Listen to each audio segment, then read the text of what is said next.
नमस्कार, मैं advocate Pradeep Kumar. High court के निर्देश पर आईजी स्टाम्प ने नियमों में किया है बदलाव। अब विवाह रजिस्ट्रेशन में मौजूद रहेंगे माता पिता, क्योंकि आए दिन रोजाना देखा जाता है कि लड़का और लड़की भाग करके शादी कर लेते हैं और फिर 1-2 महीने में उनकी बनती नहीं है।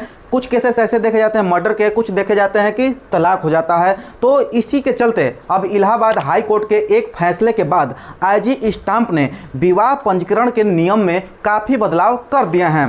प्रयागराज सहायक निबंधक कार्यालय में विवाह पंजीकरण कराने के दौरान अब वर और वधू यानी लड़का लड़की जो है बालिग हो चुके हैं, दूल्हा दुल्हन पक्ष के रक्त संबंधी यानी माता पिता, भाई बहन, दादा दादी, नाना नानी या बालिग पुत्र या पुत्री की मौजूदगी अनिवार्य होगी।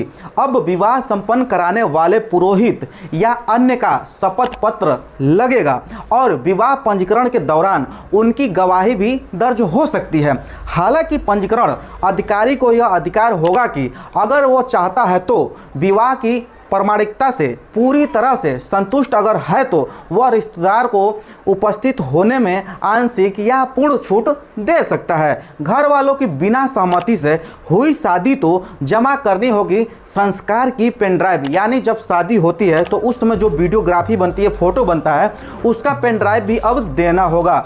विवाह पंजीकरण वहीं के कार्यालय में होगा जहां के माता पिता अस्थायी निवासी होंगे, यानी कि उनके जो लड़का और लड़की हैं उनके माता पिता जहां पर निवासी हैं उसी डिस्ट्रिक्ट कोर्ट में वहीं पर अब विवाह संपन्न हो सकता है, रजिस्ट्रेशन हो सकता है।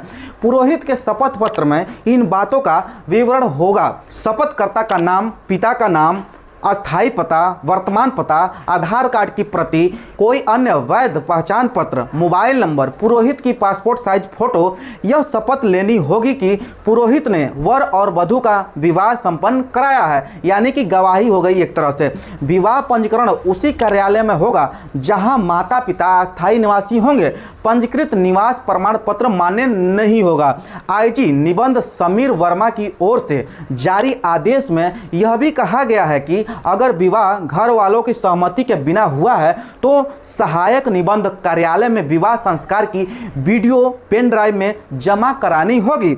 विवाह पंजीकरण अधिकारी प्रमाण पत्र के पीछे एक मुहर अंकित करेंगे। प्रमाण पत्र में स्पष्ट कहा जाएगा कि विवाह की प्रामाणिकता की जांच की गई है। पुरोहित या विवाह कराने वाले अन्य के शपथ पत्र की एक अलग पंजिका संरक्षित करानी होगी। सहायक निबंध प्रति माह होने वाले विवाह का विवरण एआईजी स्टाम्प को देंगे। एआईजी स्टाम्प यह सुनिश्चित करेंगे कि सभी पंजीकरण हाई कोर्ट के निर्देश के क्रम में हुआ है। सहायक निबंधक चतुर्भुज पांडे ने बताया कि आईजी निबंध का आदेश प्राप्त हो चुका है, अब इसी के अनुसार विवाह पंजीकरण कराया जाएगा। यह उत्तर प्रदेश इलाहाबाद हाई कोर्ट का आदेश आया हुआ है।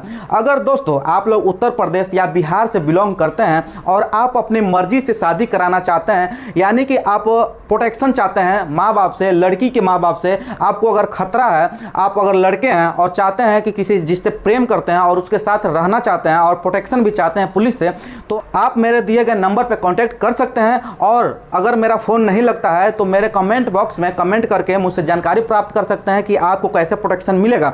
आप लोग क्या करिएगा, मेरे नंबर पे कॉल करके मुझसे कांटेक्ट करके लुधियाना आ सकते हैं। मैं लुधियाना डिस्ट्रिक्ट कोर्ट में अभी प्रैक्टिस करता हूं। यहां पर आप अगर आते हैं तो मैं आप लोगों का रजिस्ट्रेशन विवाह का करा दूंगा और आपको प्रोटेक्शन भी दिलवा दूंगा। हाँ, लेकिन एक बात आपको ध्यान रखने की आवश्यकता है कि लड़का और लड़की दोनों ही बालिग होने चाहिए, तभी आप आ करके यहाँ पर अपना रजिस्ट्रेशन करा सकते हैं और प्रोटेक्शन भी मिल जाएगा आपको। तो अगर आज की जानकारी आप लोग को अच्छा लगा हो, पसंद आया हो तो लाइक कमेंट शेयर जरूर करें। अगर चैनल पर नए हैं तो चैनल को सब्सक्राइब जरूर कर लीजिए। हम लोग मिलते हैं एक नए वीडियो में एक नए टॉपिक के साथ। तब तक के लिए जय हिंद, वंदे मातरम।